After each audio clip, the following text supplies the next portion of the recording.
कहा जाता था शूद्र, पशु और नारी तीनों ताड़न के अधिकारी। ये आज की महिलाएं अपने आप को ठाकुर, बनिया, ब्राह्मण ना समझे। क्यों? क्योंकि महिलाओं को भी शूद्र का ही दर्जा दिया गया था। और यानी इन तीनों को ताड़ना, यानी हम पशु बराबर थे। महिलाएं शूद्र, हम पशु बराबर थे। बाबा साहब ने हमें अधिकार दिया, हमें सर उठाने का अधिकार दिया। और उन महिलाओं को मैं आज कहता हूं जिनको आज जरूरत है बाबा साहब भीमराव के लिए एकत्रित होने की, जब ठाकुर बनिए, जब उनकी रैली अपने घर के आगे से नहीं निकलने देते, तो वही महिलाएं जो उन कलशों को लेकर के चल रही थी, उन महिलाओं को, उन ठाकुर बनियों को समझाना चाहिए था कि आज जो हम ये अपने सर पर कलश लेकर चल रहे हैं, यह अधिकार भी हमें बाबा साहब भीमराव अंबेडकर ने दिया है। बाबा साहब भीमराव अंबेडकर ने महिलाओं को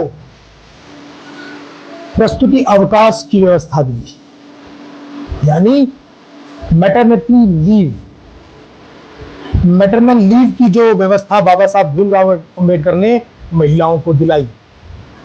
और संविधान के अनुच्छेद 14 के अनुसार महिला और पुरुष दोनों को समानता का अधिकार दिया। और अनुच्छेद 14 के अनुसार किसी के साथ भी लिंग को लेकर भेदभाव ना किया जाए, ऐसा प्रावधान संविधान में बनाया गया। बाबा साहब की 1951 में हिंदू कोड बिल पास करने की प्रचुर ताकत लगाई, परंतु किसी कारण पास ना हो पाया। लेकिन अब 2005 में धीरे धीरे हिंदू कोड बिल लगभग पास हो चुका है। 2005 में बाबा साहब का सपना पूरा हुआ। 1951 में बाबा साहब ने पितृ संपत्ति में बेटी को पूरा अधिकार दिया।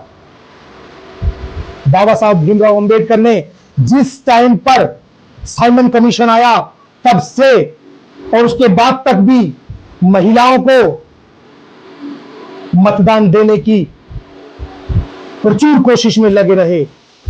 जबकि यूरोप में इस चीज पर वाद विवाद चल रहा था, इस बात पर वाद विवाद चल रहा था कि महिलाओं के प्रति और उनके मतदान के प्रति, और बाबा साहब ने इस देश के अंदर महिलाओं को मतदान के देने का अधिकार दिया। जिस टाइम पे यूरोप में अधिकार नहीं था महिलाओं को मतदान देने का, हिंदुस्तान में बाबा साहब ने, भीमराव अंबेडकर ने महिलाओं को मतदान देने का अधिकार दिया। महिलाओं को जीने का अधिकार, महिलाओं को चलने का अधिकार, महिलाओं को सर उठाने का अधिकार, महिलाओं को बराबरी का अधिकार बाबा साहब भीमराव अंबेडकर ने दिया है। मेरी माताओं बहनों, कहीं भी बाबा साहब की जब बात आए, मैं आपसे रिक्वेस्ट करता हूं, मेरी दरख्वास्त है आपसे कि बाबा साहब का सर कहीं ना झुकने पाए। क्यों? क्योंकि दलितों को और महिलाओं को जानवरों की श्रेणी से निकालने वाले बाबा साहब भीमराव अंबेडकर ही है। हमारे लिए पूजनीय वही है, हमारा ईश्वर भी बाबा साहब भीमराव अंबेडकर है। कोई ईश्वर नहीं आया था हमें उस दलदल से निकालने के लिए, हमें उस कीचड़ से निकालने के लिए, हमें उस समाज की दबी हुई, कुचली हुई व्यवस्था से निकालने के लिए। सिर्फ और सिर्फ एक ही शेर पैदा हुआ, उस शेर का नाम है बाबा साहब भीमराव अंबेडकर। और मैं बड़ा खुश हूं आज कि मैं दलित हूं और मेरा सरगना बाबा साहब भीमराव अंबेडकर हैं।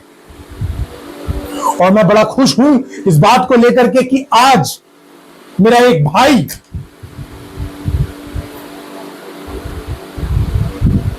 चंद्रशेखर रावण, भीम आर्मी चीफ, नगीना सांसद, उसके विषय में भंत वेदनाचार्य जी कह रहे हैं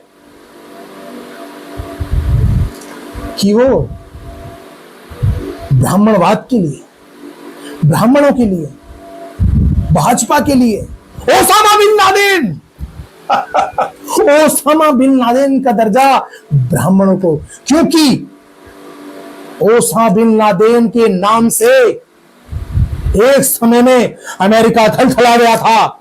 और आज इस ओसामा बिन लादेन, नाम बेशक बुरा हो, लेकिन जलजला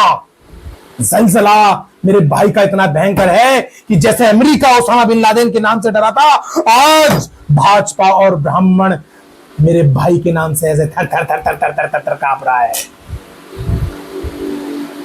ये तो एक शेर है, एक शेर आया, संविधान लिख गया और पूरा देश उसके पीछे चल रहा है। और एक शेर जो आज के टाइम पे ब्राह्मणवाद को, भाजपा को तर तर तर तर तर तर तर कांप रहा है। कब कपाएगा? क्योंकि जब शेर आता है, अच्छा अच्छा ढीला हो जाता है। मैं अंकुश मसीह, न्यूज़ 24 अखंड भारत से कैमरामैन अमृत सिंह के साथ।